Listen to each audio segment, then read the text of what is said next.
उत्तर बिहार के प्रसिद्ध मतलब कि जो है होम्योपैथी चिकित्सक के रूप में जाने जाते हैं। बहुत से डिफ़िकल्ट केसेस को आपने ठीक किया है। अभी जो है बरसात का मौसम आ गया है इसमें कौन-कौन से बीमारी हो सकते हैं, इन्फेक्शन हो सकता है वो बताएँ? कैसे बचना चाहिए? जी, आज का जो समय चल रहा है बरसात के समय में जनरली लोगों को वायरल फीवर होता है।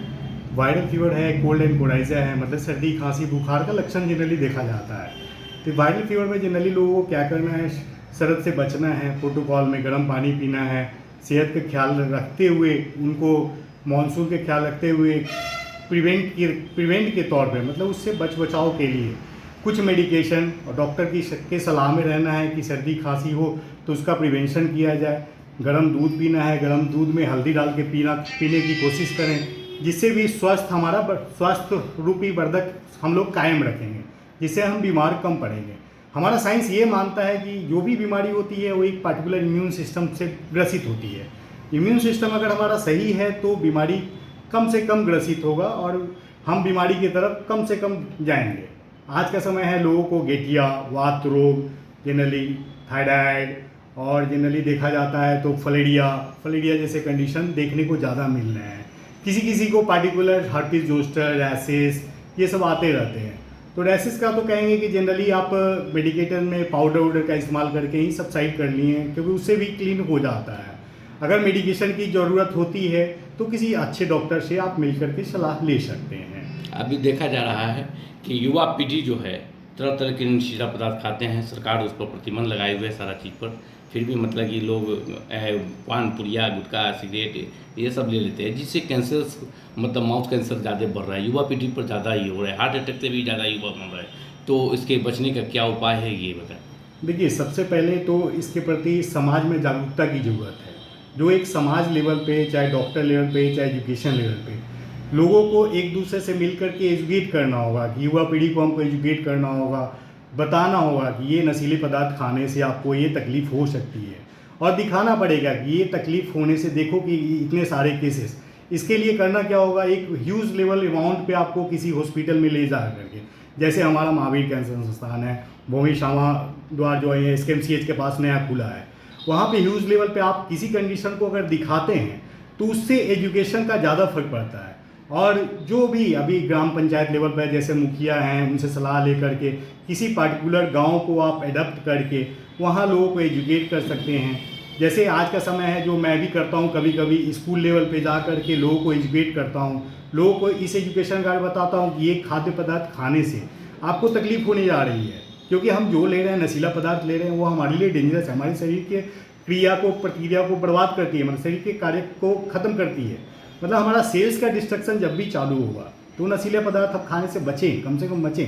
होम्योपैथी दवा जो है पेट रोग के लिए, स्किन डिजीज के लिए और पुराने से पुराने मतलब बीमारी को जड़ से ठीक करते हैं, ये हम लोग भी जान रहे हैं। और मतलब कि कुछ लोगों का कहना हुआ कि देरी से सुनता है, ये कहाँ तक ये है? देखिए, एक होम्योपैथी सिस्टम साइंस है, जो एक तरह से इसको बोला गया homeopathy is a science and art. ये दो चीज़ पे निर्भर करती है। तो ऐसा नहीं है कि होम्योपैथी मेडिसिन आपको देर से सूट करती है। कुछ प्रॉब्लम क्या होती है कि जैसे किसी अदर सिस्टम से लोग आते हैं तो उस मेडिकेशन का कुछ प्रभाव उनके शरीर पर रहता है कुछ समय के लिए।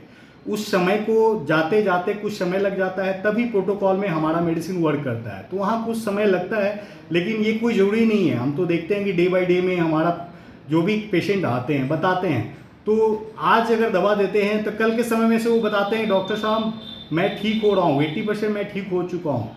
तो ये एक विडंबना बन चुकी है लोगों को, आज के डेट में साइंस को विडंबना बना चुके हैं। पहले लोग कहते थे कि होम्योपैथी साइंस बहुत लेट से सुनती है, दूसरा कहते थे कि लोग कच्चा प्याज नहीं खाना है, लहसुन नहीं खाना है। ये विडंबना है, मैं भी सुनते सुनते पक गया हूँ, क्योंकि यहाँ मैं देखता हूँ कि जनरली ऐसा कुछ लॉजिक नहीं है। हाँ, कुछ मेडिसिन है जहाँ ये बताना है कि आपको कच्चा प्याज नहीं खाना है, क्योंकि कच्चा प्याज एंटीडोट करता है, कॉफ़ी नहीं पीना है। तो कुछ मेडिसिन है जिसमें कॉफ़ी नहीं पीना है, लेकिन हर मेडिसिन में क्या होता है कि ये एक ह्यूज अमाउंट में लोगों को मिल चुका है, संवाद मिल चुका है कि नहीं हमने आपको बताया कि आपको ये मेडिसिन हमने दिया है, ये तो मैं जान रहा हूँ, पेशेंट तो जान नहीं रहा है।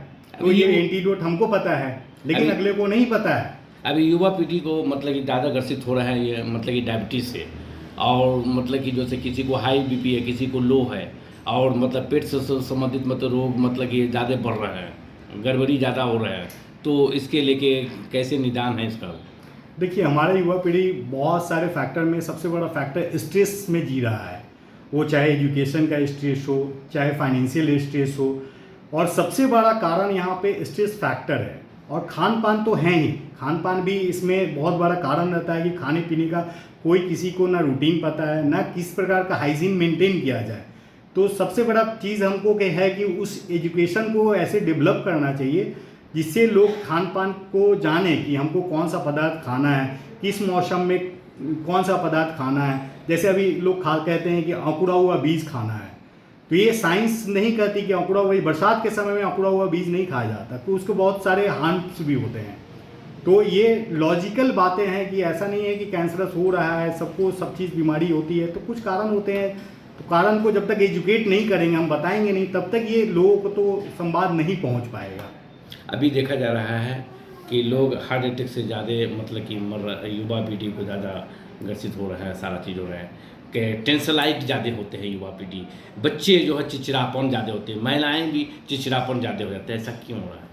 कारण है सर कि हमने बताया ना कि आपको सबसे बड़ा कारण उनके साथ स्ट्रेस फैक्टर है कि कोई कहे ना कि एजुकेशन को लेके स्ट्रेस फैक्टर में सब लोग भागने की दौड़ में लगा हुआ है। तो कोई पैसा कमाने के भागने लगा हुआ है, कोई पढ़ने के ख्याल में लगा हुआ है। अभी हम लोग देख रहे हैं कि नीट का एग्ज़ाम हो रहा है, अब 720 मार्क्स में 720 मार्क्स आ जा रहे हैं, तो वहाँ युवा पीढ़ी तो ग्रसित होंगे ही ना कि एक आम आदमी 720 नंबर कैसे ले आ रहा है। तो आम आदमी जो नीचे तबके के लोग हैं तो वो तो स्ट्रेस में ही जी रहे हैं दिन रात की, नहीं अब हम लोग नीट की तैयारी करना छोड़ दें। तो सब